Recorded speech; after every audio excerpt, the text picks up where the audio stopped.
I got so much motherfucking design on right now. Break it down, bring it back, make it clap. I got 3 old thoughts, new block, where that day. Bitches on my line, and you know. Assalamualaikum warahmatullahi wabarakatuh. Saya perwakilan dari kelompok 4. Di film ini orang tua dan anak mengalami konflik sehingga orang tua melakukan konseling dengan ahlinya. Saya Dwi Ayu Apriliana sebagai anak, Melati Rizky Mulyani sebagai orang tua, dan Novel Ramadan Prima sebagai konselor.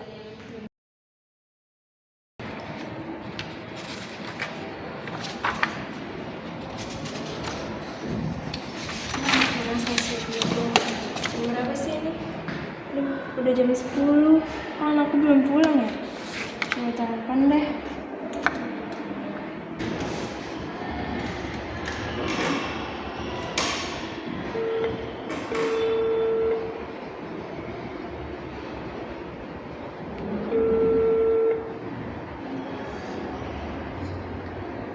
Nomor yang Anda tuju sedang sibuk.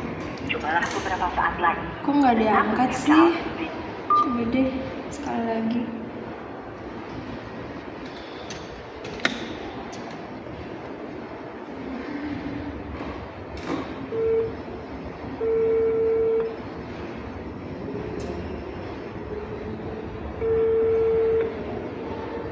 Nomor yang Anda tuju sedang sibuk. Ih, kemana sih? Kok nggak diangkat? Kenapa ya?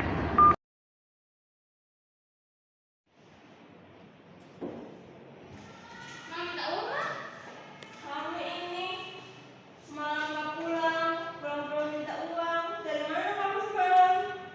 Tidur di rumah teman. Tidur di rumah teman, nggak bilang-bilang, ditelepon nggak diangkat, ditolak namanya nelpon. Udah mas, itu kan uang mas, minta uang. Nggak ada kan bulan ini, masih ada uang kamu, masih ada bulan ini, nanti bulan depan baru kamu kirim lagi.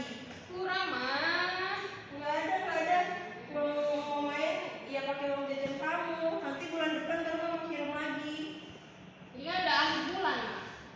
Ya tapi kan belum habis bulan ini, nanti pas awal bulan baru kamu kirim lagi. Nggak ada, kamu harus hemat-hemat.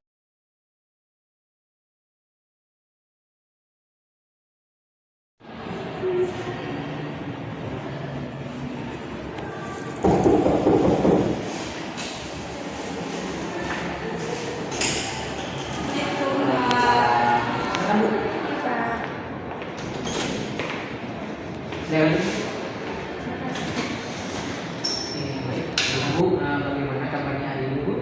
Alhamdulillah baik Pak. Dan saat datang ke sini, Ibu dengan siapa? Sama sendiri tadi baru pulang dari kerja. Sendiri? Macet nggak Bu jalan? Macet sedikit sih, tapi nggak yang terlalu macet banget. Terlalu lama ya. Nah, sebelumnya kalau boleh saya tahu, Ibu datang ke sini ini ada keperluan apa ya? Ya Pak, jadi saya itu punya permasalahan dengan anak saya Pak. Masalah begitu. Iya. Kalau boleh tahu, masalah seperti apa ya? Iya Pak, jadi saya sama anak saya itu sering cekcok gitu Pak, kayak jadi konflik gitu karena emosi anak saya itu kayak meledak-ledak gitu Pak, dan dia sering sering ngomong kasar gitu Pak kalau menjawab pembicaraan dari saya. Sebelum perilaku tersebut juga, apakah ada sesuatu hal yang membuat anak ibu seperti itu?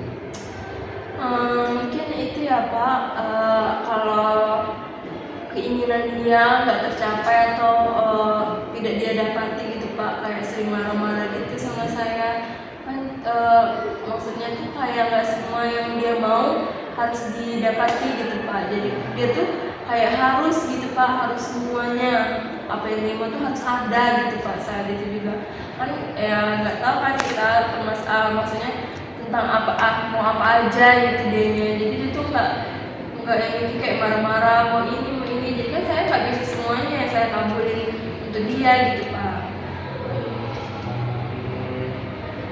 Kalau misalnya kehendak tersebut tidak didapatkan ibu, apa yang akan ibu?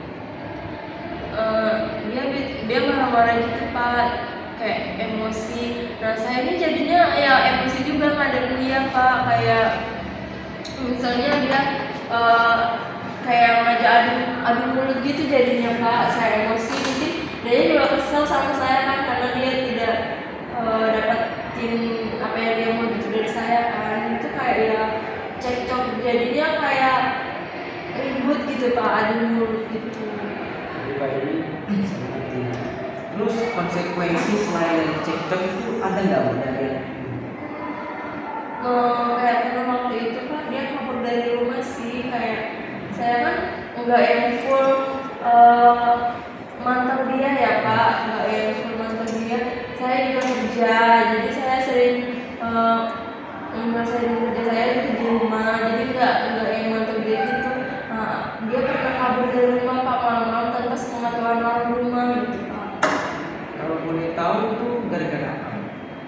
Ya karena perbedaan pendapat gitu Pak, kayak misalnya saya pendapat saya A tapi dia maunya B gitu Pak, kan nggak semua yang kayak gitu tuh kayak nurutin dia gitu Pak, kan mungkin ada yang benar mungkin menurut saya benar yang ini gitu Pak, tapi yang dia tuh nggak mau ikutin gitu Pak sebenarnya gitu.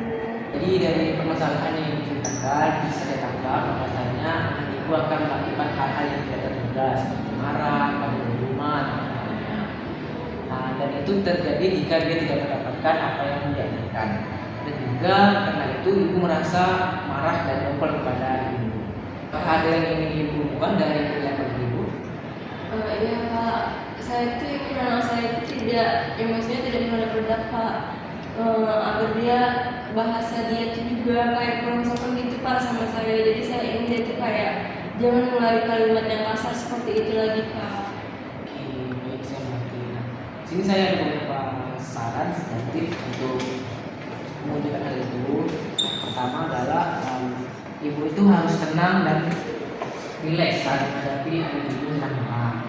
Jika anak ibu marah, jangan dibaik dengan marah. Tapi cobalah untuk memberikan beberapa seperti rasa empati pada ibu agar dia merasa maksudnya saja mohon dia dihargai.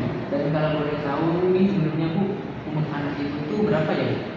Anak saya itu Pak baru mau masuk 17 tahun tahun Kalau ini. mau masuk 17 tahun, berarti sudah memasuki masa-masa labil dan mencari dari ibu. Ya seperti yang kita tahu ya Bu ya, anak-anak di Muslim itu memang sulit untuk dikendalikan karena emosinya itu mulai memuncak-muncaknya gitu. Dan untuk yang tadi saya berikan yaitu saran dan tipsnya, ibu bisa menggunakan itu untuk berkomunikasi dengan ibu. Baik Pak, terima kasih atas tips dan cara-caranya. Mungkin nanti bisa saya coba ke anak saya Pak. Tapi kalau misalnya anak saya masih belum bisa dengan cara itu, jadi saya harus bagaimana ya Pak? Tetaplah seperti itu Bu, karena kan seperti yang kita tahu untuk mengubah perilaku seorang itu tidak bisa langsung. Itu untuk mengubah perilaku itu kita butuh proses dulu. Mungkin bisa cepat, mungkin bisa lama. Saja. Baik Pak, mungkin nanti saya coba terus pada anak saya. Mudah-mudahan anak saya bisa mengerti ya Pak, dan juga bisa memahami kalau saya ini orang tuanya dan bisa berbicara lebih sopan